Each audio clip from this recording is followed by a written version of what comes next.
बातों की वैल्यू। बहुत समय पहले किसी शहर में एक परिवार रहता था। परिवार में मम्मी पापा के अलावा 7 साल की अदिति और 8 साल का आदित्य भी रहते थे। दोनों बच्चे वैसे तो भाई बहन थे, लेकिन दोनों एक दूसरे से बिल्कुल अलग थे।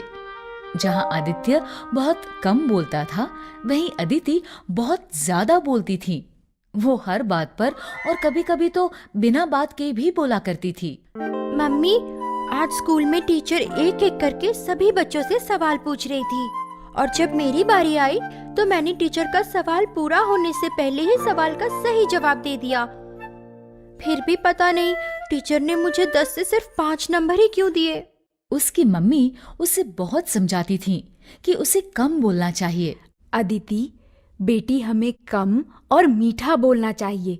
अगर हम ज्यादा बोलते हैं तो लोग हमारी बातों पर ध्यान देना बंद कर देते हैं। लेकिन वो हमेशा मम्मी से कहती कि मम्मी, मैं तो बहुत कम बोलती हूँ, बल्कि मुझे तो ये भी नहीं पता कि ज्यादा बोलना क्या होता है।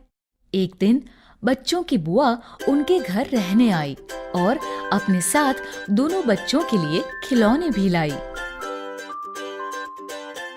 आदित्य, ये लो तुम्हारे लिए रोबोट, और अदिति, ये लो तुम्हारी गुड़िया। आदित्य ने रोबोट चुपचाप रख लिया। थैंक यू बुआ जी। लेकिन अदिति हमेशा की तरह बोल पड़ी। बुआ जी, आप ये वाली गुड़िया क्यों लाए? ये वाली गुड़िया तो मेरे पास है। अगर आप मुझसे पूछ लेती तो मैं आपको पहले ही बता देती कि मुझे कौन सी गुड़िया चाहिए। ठीक है अदिति, अगली बार मैं तुमसे पूछ लूंगी। पूछने की क्या जरूरत है? आप मुझे अपने साथ बाजार ले जाना। मैं अपने आप एक अच्छी सी गुड़िया पसंद कर लूंगी और फिर आप उसे खरीद लेना। ठीक है। ठीक है, तो फिर चलो चलते हैं। अभी तो मैं बहुत थकी हुई हूँ। हाँ, अभी तो आप थके हुए हो। तो बताओ, आप मुझे कब बाजार लेकर जाओगी? क्या? अदिति, बुआ को तंग मत करो। आइए दीदी। मैं तंग थोड़ी कर रही हूँ, मैं तो बस बुआ जी से बात कर रही हूँ। अगले दिन बुआ और मम्मी बात कर रहे थे। हम इस बार गर्मियों की छुट्टियों में नैनीताल जाएंगे। तभी अदिति वहाँ आई और हमेशा की तरह बोलने लगी। नैनीताल तो हम पिछले साल ही गए थे और उससे पिछले साल हम नानी के घर देहरादून भी गए थे। आप कभी देहरादून गए हो? हाँ, एक बार मैं। हम तो वहाँ हर बार गए हैं। हम तो वहाँ बहुत बार गए हैं। आप भी जरूर जाना।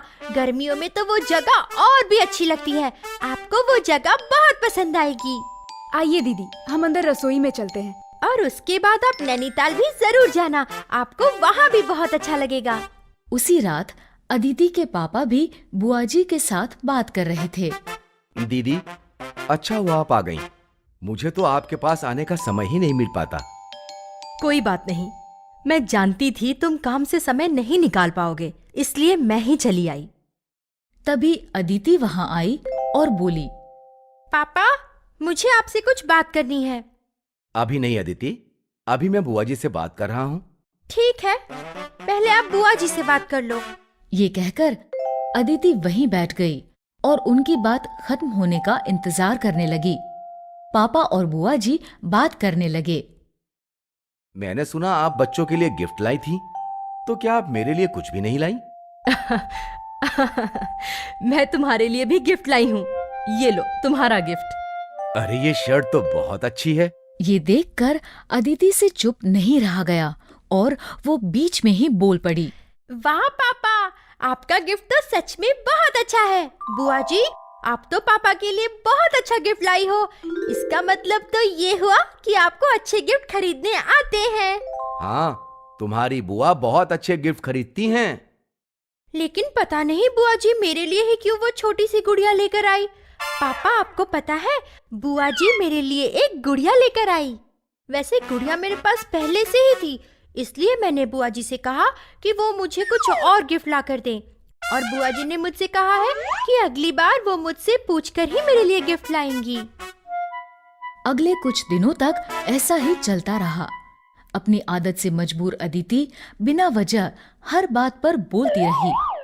आप अभी खाना खा रहे हो? मैंने तो पहले ही खाना खा लिया था।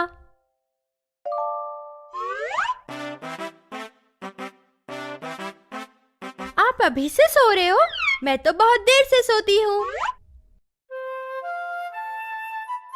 आप अब सोकर जाग रहे हो? मैं तो सुबह सुबह ही जाग जाती हूँ।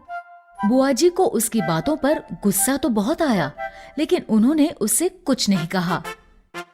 फिर जब 3 दिन बाद बुआ जी के जाने का समय आया तो उन्होंने बच्चों से पूछा, बताओ बच्चों, अगली बार मैं तुम्हारे लिए क्या लेकर आऊं?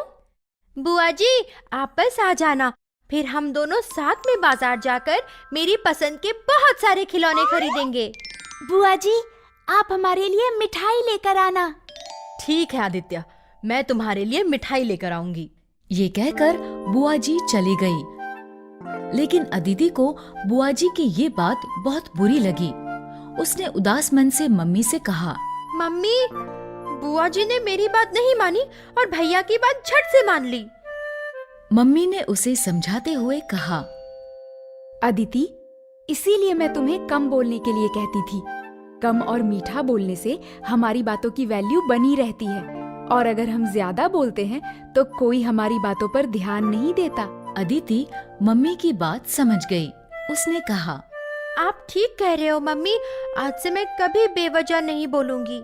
इस तरह अदिति की बेवजह बोलने की आदत छूट गई और वो कम बोलने लगी। तो बच्चों, इस कहानी से हमें ये शिक्षा मिलती है कि हमें कम और मीठा बोलना चाहिए। इससे हमारी बातों की वैल्यू बनी रहती है।